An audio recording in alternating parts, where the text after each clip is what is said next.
જૂનાગઢમાં માળિયાહાટીના તાલુકામાં વિદ્યાર્થીઓ દ્વારા એસટી બસ રોકો આંદોલન કરવામાં આવ્યું।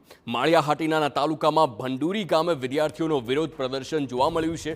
એસટી બસ સમયસર ના આવતા રોષે ભરાયેલા વિદ્યાર્થીઓએ દેખાવ કર્યો છે। બસ સમયસર ન આવતા વિદ્યાર્થીઓને શાળાએ જવામાં પડી રહી છે તકલીફ।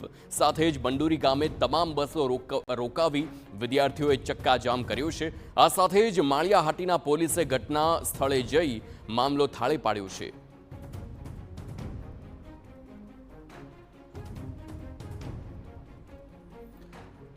तो विद्यार्थीओ रोषे भराया कारण के एसटी बस से ते समयसर नहीं आवती ने क्यांक ने क्यांक तेना कारणे ज अभ्यास में मोटो फरक पड़तो होय, नुकसान थतुं होय ने तेने लईने विद्यार्थीओए आ तमाम एसटी बस रोकी विरोध नोंधाव्यो छे। आखरे शा माटे एसटी बस समयसर नहीं आवती ते सवाल ऊभो थाय छे, कारण के अहीं सीधो सवाल विद्यार्थीओना भणतरनो छे।